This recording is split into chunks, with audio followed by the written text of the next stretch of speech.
ভালপোৱা মিলা প্ৰীতিৰ কথা আলোচনা কৰক আৰু এখন সুন্দৰ অসমৰ কথা, যিখন অসমৰ সপোন জুবিনে সদায় দেখিছিলে, সেই অসমখন জুবিনক সকলোৱে উপহাৰ দিয়ক বুলি মই সেয়া আশা কৰি, সেয়া মোৰ একমাত্ৰ প্ৰাৰ্থনা হওক সম্পূৰ্ণ সকলো অসমবাসীৰ কাৰণে, সেয়াই একমাত্ৰ প্ৰাৰ্থনা।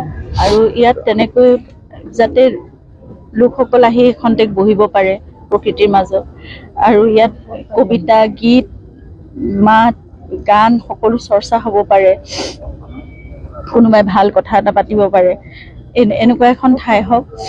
আৰু চৰাই চিৰিকটি ইতিমধ্যে আহিছে বুলি শুনিছোৱে, যিহেতু পিছফালে পাহাৰখনো আছে, প্ৰকৃতিৰ মাজত এনেকৈ তেওঁ শান্তিৰে থাকিব পাৰিব।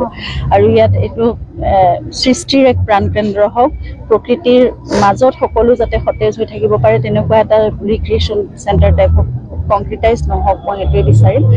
আৰু এনেই মনত কিছুমান কথা, গছ গছনি সকলোৱেতো ৰুবই, ইয়াত সকলো আহিবই, গতিকে আৰু এইখিনি ঠাইত বহু জাতি জনগোষ্ঠী একেলগে আছে।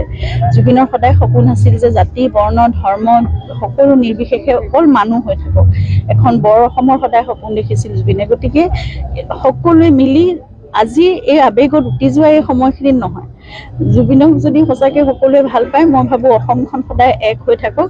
এতিয়া যেনেকৈ সকলো সৰ্বধৰ্মৰ প্ৰাৰ্থনা হৈছে, ইয়াত সকলোৱে আহি পেলাই একেলগে বহিছে, ইয়াত সকলো ধৰ্মৰ মানুহ, সকলো জাতি, সকলো জনগোষ্ঠীৰ মানুহে আহি একেলগে বহক, সৃষ্টিৰ কথা আলোচনা কৰক, মৰম, ভালপোৱা, মিলা প্ৰীতিৰ কথা আলোচনা কৰক, আৰু এখন সুন্দৰ অসমৰ কথা, যিখন অসমৰ সপোন জুবিনে সদায় দেখিছিলে, সেই অসমখন জুবিনক সকলোৱে উপহাৰ দিয়ক বুলি মই সেয়া আশা কৰি, সেয়া মোৰ একমাত্ৰ প্ৰাৰ্থনা হওক সম্পূৰ্ণ সকলো অসমবাসীৰ কাৰণে, সেয়াই একমাত্ৰ প্ৰাৰ্থনা।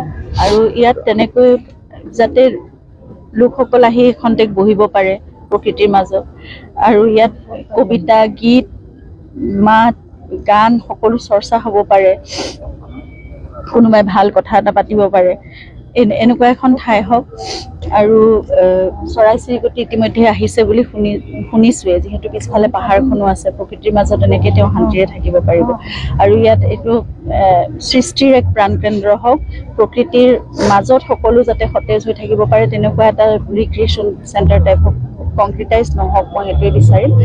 আৰু এনেই মনত কিছুমান কথা, গছ গছনি সকলোৱেতো ৰুবই, ইয়াত সকলো আহিবই, গতিকে আৰু এইখিনি ঠাইত বহু জাতি জনগোষ্ঠী একেলগে আছে। জুবিনৰ সদায় সপোন আছিল যে জাতি, বৰ্ণ, ধৰ্ম সকলো নিৰ্বিশেষে অকল মানুহ হৈ থাকক, এখন বৰ অসমৰ সদায় সপোন দেখিছিল জুবিনে। গতিকে সকলোৱে মিলি আজি এই আৱেগত উটি যোৱা এই সময়খিনিত নহয়, জুবিনক যদি সঁচাকৈ সকলোৱে ভাল পায়, মই ভাবোঁ অসমখন সদায় এক হৈ থাকক। এতিয়া যেনেকৈ সকলো সৰ্বধৰ্মৰ প্ৰাৰ্থনা হৈছে, ইয়াত সকলোৱে আহি পেলাই একেলগে বহিছে, ইয়াত সকলো ধৰ্মৰ মানুহ, সকলো জাতি, সকলো জনগোষ্ঠীৰ মানুহে আহি একেলগে বহক, সৃষ্টিৰ কথা আলোচনা কৰক, মৰম, ভালপোৱা, মিলা প্ৰীতিৰ কথা আলোচনা কৰক, আৰু এখন সুন্দৰ অসমৰ কথা, যিখন অসমৰ সপোন জুবিনে সদায় দেখিছিলে, সেই অসমখন জুবিনক সকলোৱে উপহাৰ দিয়ক বুলি মই সেয়া আশা কৰি, সেয়া মোৰ একমাত্ৰ প্ৰাৰ্থনা হওক সম্পূৰ্ণ সকলো অসমবাসীৰ কাৰণে, সেয়াই একমাত্ৰ প্ৰাৰ্থনা।